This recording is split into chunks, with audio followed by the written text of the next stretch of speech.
Guys, welcome to roots and recipe. ഇന്ന് ഞാൻ ചെയ്യാൻ പോകുന്നത് ചപ്പാത്തിക്ക് ഒരു കറിയാണ്. അപ്പോൾ അതായത് നല്ല ഒരു ചീമച്ചക്ക എനിക്ക് കേട്ടിട്ടുണ്ട്. അപ്പോൾ ഇതാണ് ചീമച്ചക്ക എന്ന് വെച്ചാൽ വടക്കോട്ടൊക്കെ എല്ലാവരും പറയുന്നത് ഇതിന് പറയുന്ന കടച്ചക്ക അതാണ്, പക്ഷേ നമ്മുടെ നാട്ടിൽ പറയുന്നത് ചീമച്ചക്ക എന്നാണ്. അപ്പോൾ ഈ ചീമച്ചക്ക ഒരു മസാലക്കറിയാണ് ഇന്ന് ഞാൻ ഉണ്ടാക്കാൻ പോകുന്നത്. അപ്പോൾ അങ്ങനെ നമ്മുടെ ചീമച്ചക്ക, അതായത് ഞാൻ ഈ കടച്ചക്ക എന്നൊക്കെ പറഞ്ഞതെന്ന് പറഞ്ഞു കഴിഞ്ഞാൽ നമ്മുടെ നാട്ടിലെ അല്ല, ഇത് നമ്മുടെ നാട്ടിൽ പറയുന്ന ആലപ്പുഴയിലൊക്കെക്കാരൊക്കെ പറയുന്നതെന്ന് പറഞ്ഞു കഴിഞ്ഞാൽ ഇതിന് ചീമച്ചക്ക എന്നാണ് പറയുന്നത്. ഈ വടക്കോട്ടൊക്കെയുള്ള ഈ കോഴിക്കോട് കണ്ണൂർ ഭാഗത്തൊക്കെയുള്ള ആളുകളൊക്കെ പറയുന്നത് ഇതിന് ചീമച്ചക്ക എന്ന് പറയും. അപ്പോൾ നമ്മുടെ നാട്ടിലെ ചീമച്ചക്ക അല്ല, അവർ പറയുന്നത് കടച്ചക്ക, നമ്മുടെ നാട്ടിൽ പറയുന്നത് ചീമച്ചക്ക. അപ്പം ഇത് രണ്ടും മാറിപ്പോകരുത്. അപ്പോൾ ഞാൻ ഈ അങ്ങോട്ടൊക്കെ ഉള്ളവരും കൂടി ഈ വീഡിയോ കാണുന്നതുകൊണ്ടാണ് ഞാൻ ഇങ്ങനെ രണ്ട് പേരും പറഞ്ഞത്. അപ്പോൾ ഇതിന് വേണ്ടുന്ന ആവശ്യമുള്ള സാധനം എന്ന് പറഞ്ഞു കഴിഞ്ഞാൽ ഈ ചീമച്ചക്ക, അതുപോലെ തന്നെ ഉള്ളി അരിഞ്ഞത്, 2 സവാള എടുത്തിട്ടുണ്ട് ഞാൻ, പിന്നെ 2 പച്ചമുളക് എടുത്തിട്ടുള്ളൂ, പിന്നെ കറിവേപ്പില, തക്കാളി, ഇതെല്ലാം ഞാൻ എടുത്ത് വെച്ചിരിക്കുകയാണ്. അപ്പോൾ ഇനിയിപ്പോൾ നമുക്ക് സ്റ്റാർട്ട് ചെയ്യാം. ഞാനിപ്പോൾ ആദ്യം പാനിനകത്തിലേക്ക് എണ്ണ ഒഴിച്ചു കൊടുക്കുകയാണ്. അപ്പോൾ ഈ എണ്ണ ചൂടായിട്ടുണ്ട്. അപ്പോൾ ഞാൻ അതിലേക്ക് കടുക് ഇട്ട് കൊടുക്കുകയാണ്. നല്ലതായിട്ട് കടുക് പൊട്ടുന്നുണ്ട്. കടുക് ഇട്ട് കൊടുത്തു.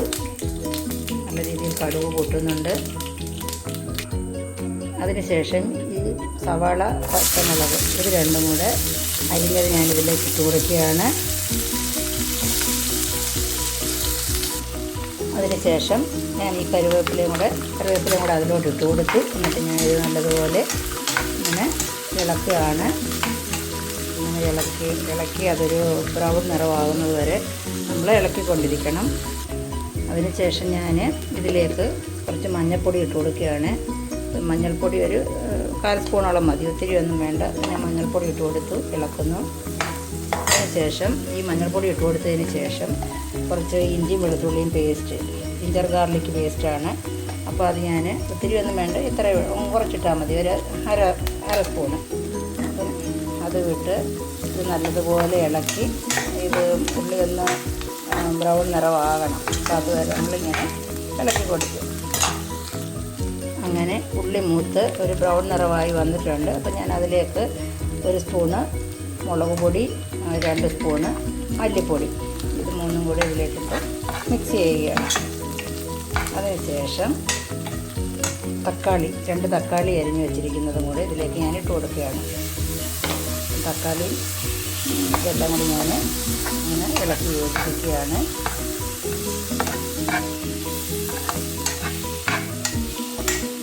അപ്പോൾ ഇങ്ങനെ ഇളക്കി യോജിപ്പിച്ചതിന് ശേഷം ഞാൻ അതിലേക്ക് നമ്മൾ ഈ അരിഞ്ഞ് വെച്ചിരിക്കുന്ന ചീമച്ചക്ക, അതായത് ഇത് ഞാനിതിലേക്ക് ഇട്ട് കൊടുക്കുകയാണ്.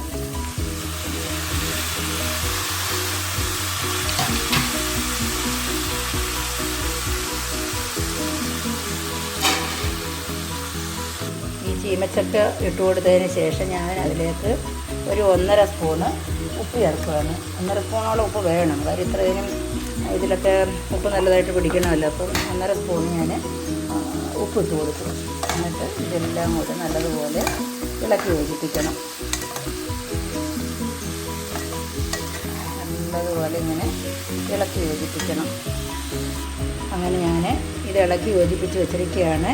അപ്പോൾ എന്നിട്ട് ഇതിലേക്ക് ഈ നാഴിയുടെ കൊണ്ടുവന്ന കൂട്ടുള്ള ഒരു സ്റ്റീൽ ഗ്ലാസ് എടുക്കുക. അതിൽ 1 ഗ്ലാസ് വെള്ളം ഇതിലേക്ക് ഒഴിച്ചു കൊടുക്കുകയാണ്. ഇത് കാരണം ഇത് വേവാൻ വെള്ളം വേണം, വെള്ളമില്ലെന്നുണ്ടെങ്കിൽ ഇത് നല്ലതായിട്ട് വേവില്ല. അപ്പോൾ ഞാൻ ഇതിലേക്ക് വെള്ളം ഒഴിച്ചു കൊടുത്തു. എന്നിട്ടിങ്ങനെ എല്ലാം കൂടെ ഇങ്ങനെ അടിക്കും. അപ്പോൾ ഈ വെള്ളം ഒഴിച്ചു കൊടുക്കുക എന്ന് പറയുമ്പോൾ ഇതുപോലെ കിടക്കണം. അതിനുശേഷം ഞാനിനി അടപ്പ് കൊണ്ടത് അടച്ചു വെക്കണം. അപ്പോൾ അത് ഇരുന്ന് കുറച്ച് സമയം വേവട്ടെ. അങ്ങനെ നമ്മുടെ ചീമച്ചക്കക്കറിയുടെ ഞാൻ ആ വെള്ളമൊക്കെ ഒഴിച്ച് വേവിക്കാൻ വെച്ചിരുന്നായിരുന്നു. അപ്പോൾ അത് വെള്ളമെല്ലാം വറ്റി, പൂർണ്ണമായിട്ടും വെള്ളം വറ്റിയിട്ടുണ്ട്. അതുപോലെ തന്നെ എൻ്റെ ചക്കയൊക്കെ നല്ലതുപോലെ വെന്തിട്ടുണ്ട്. അപ്പോൾ ഇനിയിപ്പം നിങ്ങൾക്ക് ഞാനൊരു പാനിനകത്തിലാണ് വെച്ചിരുന്നത്. പക്ഷേ നിങ്ങൾക്ക് പെട്ടെന്ന് നമുക്കത് കറി ഉണ്ടാക്കണമെന്നുണ്ടെന്നുണ്ടെങ്കിൽ ഈ മസാലകളെല്ലാം ചേർത്തതിന് ശേഷം ഇത് കുക്കറിനകത്തിലോട്ട് ഇട്ട് 2 വിസിൽ കേൾപ്പിച്ച് കഴിഞ്ഞാൽ പെട്ടെന്ന് തന്നെ ഇത് വെന്ത് കിട്ടും. ഞാൻ ഈ കാണിച്ചല്ലോ. അപ്പോൾ ഇതുപോലെ, അപ്പോൾ ഇതിന് ശേഷം ഞാൻ ഇതിലേക്കൊരു കുറച്ച് ചിക്കൻ മസാലയാണ്. ചിക്കൻ മസാല ചേർത്ത് കൊടുക്കുകയാണ്. ഈ ഗരം മസാലയ്ക്ക് പകരം ഞാനൊന്ന് മാറ്റി പിടിച്ചതാണ്. അപ്പോൾ അതിന് പകരം ചിക്കൻ മസാലയാണ് ഞാനിതിലേക്ക് ഇപ്പം ഇട്ട് കൊടുക്കുന്നത്. അപ്പോൾ ഇത് മൊത്തം ഇങ്ങനെ വെള്ളം അങ്ങ് നല്ലതുപോലെ അങ്ങ് വറ്റണം. വറ്റി കഴിഞ്ഞാൽ അത് കറിക്ക് ഒരു ടേസ്റ്റൊക്കെ വരത്തുള്ളൂ. നോക്കിക്കണം. ഇപ്പം കണ്ടോ, ഈ ചിക്കൻ മസാല ചേർത്ത് ഞാൻ അതങ്ങോട്ട് മിക്സ് ചെയ്തു. അതിന് ശേഷം ചെയ്യുന്നതെന്ന് പറഞ്ഞു കഴിഞ്ഞാൽ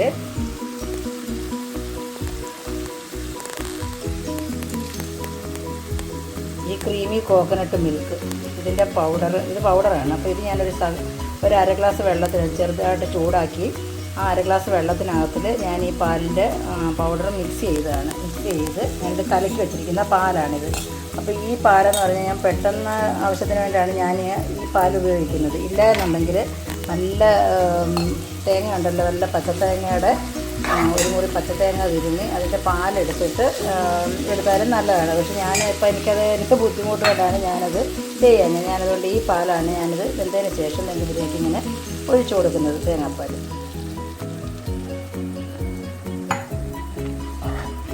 എന്നിട്ട് ഇത് നല്ലതുപോലെ ഇങ്ങനെ ഇളക്കി യോജിപ്പിക്കുക. നല്ലൊരു അടിപൊളി ഒരു കറിയാണ്. ഈ ചപ്പാത്തിയുടെയൊക്കെ കൂടെ കഴിക്കാൻ നല്ല ടേസ്റ്റായിട്ടുള്ള ഒരു കറിയാണ്. നമ്മുടെ കറി എല്ലാം വെന്ത് റെഡി ആയിട്ടുണ്ട്. ഞാനിനി സ്റ്റൗ ഓഫ് ചെയ്യുവാണ്. ഈ ഓഫ് ചെയ്തതിന് ശേഷം അപ്പോൾ ഞാൻ 2 ചപ്പാത്തി റെഡിയാക്കി വെച്ചിട്ടുണ്ടായിരുന്നു. അപ്പോൾ ഞാൻ ഈ ചപ്പാത്തിയുടെ കൂടെ ഈ കറി അങ്ങോട്ട് ഒഴിച്ചു കൊടുക്കുകയാണ്. ചപ്പാത്തിയും കറിയും കൂടെ നല്ല ടേസ്റ്റിയാണിത്. അപ്പോൾ എല്ലാവരും കണ്ടല്ലോ, ഈ ചപ്പാത്തിയും ഈ കറിയെന്ന് പറഞ്ഞു കഴിഞ്ഞാൽ കഴിക്കാൻ നല്ല ടേസ്റ്റായിട്ടുള്ള ഒരു വിഭവമാണ്. ഞാനിപ്പോൾ ഡിന്നറിന് വേണ്ടിയിട്ട് ഉണ്ടാക്കിയതാണ്. എങ്കിൽ ഇതുപോലെ ഇതെല്ലാവരും ട്രൈ ചെയ്യുക. അതുപോലെ തന്നെ ഈ വീഡിയോ കണ്ട് ഇഷ്ടപ്പെട്ടു എങ്കിൽ എനിക്ക് ലൈക്ക്, ഷെയർ, സബ്സ്ക്രൈബ് ഇതെല്ലാം ചെയ്യുക മറക്കരുത്. Bye bye.